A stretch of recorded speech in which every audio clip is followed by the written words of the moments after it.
আসসালামু আলাইকুম। আলু নিয়ে বিস্তারিত আলোচনা আমি করেছি, তারপর অনেকে প্রশ্ন করেছেন যে আলু আসলে আমরা খাওয়াবো কিভাবে গরুকে। তো এই আলুগুলো যেমন এইরকম বড় সাইজের আলুগুলো যদি আপনি খাওয়াতে চান, তাহলে অবশ্যই তাকে চপিং করে ছোট ছোট করে টুকরা করে আপনাকে খাওয়াতে হবে।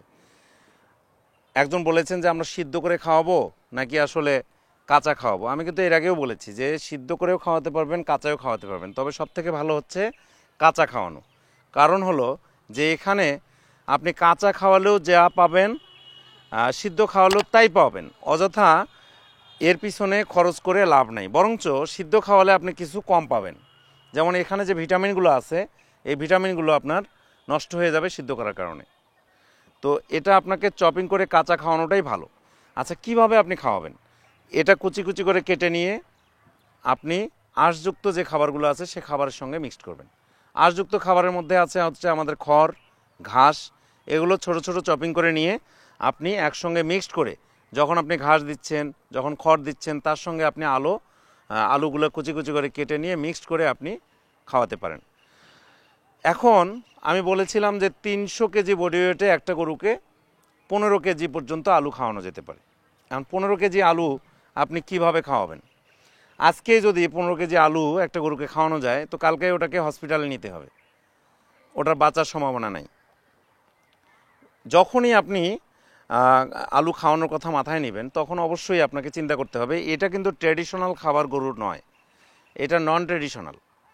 যেহেতু ট্র্যাডিশনাল খাবার নয়, তাহলে আপনি এই খাবারটা যখনই আপনি ইনকর্পোরেট করবেন খাবারের মধ্যে, তখন অবশ্যই এটাকে স্লো মোশন ইন্ট্রোডিউস করাতে হবে। যেমন 15 কেজি যদি আপনার একটা গরুর ডোজ হয়, তাহলে আপনি শুরুতে তাকে হাফ কেজি দিয়ে শুরু করেন। হাফ কেজিতে হয়তো এই 3টে আলুই হাফ কেজি হয়ে যাবে। এই হাফ কেজি কুচি কুচি করে একদিন খাওয়াই দেখলেন যে আপনার এই গরুটা লুজ মোশন করে কি না। যদি গোবরটা স্বাভাবিক থাকে, তাহলে পরের দিন আপনি 1 কেজি দেন। এইভাবে ক্রোনোলজিক্যালি ধাপে ধাপে ধাপে ধাপে 1 কেজির পর আপনি 2 কেজি দিলেন, তারপরে 3 কেজি, তারপরে 4 কেজি, এভাবে আস্তে আস্তে আস্তে আস্তে আপনি 15 কেজি খাবার দিতে পারবেন। এখন প্রশ্ন থাকে যে 15 কেজি কি আমি একেবারেই দিব কিনা। যে হ্যাঁ, আমি ধাপে ধাপেই দিলাম, যে আজকে 15 দিন ধরে আমি গরুটাকে আলু খাওয়ানোতে অভ্যস্ত করেছি, এখন সে 15 কেজি খাইতে পারে, সমস্যা নেই। তো এটাকে আমি কিভাবে দিব? আপনারা ঘাস খড় যেভাবে দেন, আমরা তো ঘাস খড় একবারে দেই না, যে একবারে সারাদিনের ঘাস খড় একবারে দিলাম আর ঘাস খড় দিই না, এমনটা তো করি না। ঠিক ঘাস খড় যখন যখন দিবেন, সেই সময় এই 15 কেজিকে ভাগ করে নিয়ে আপনি দেবেন।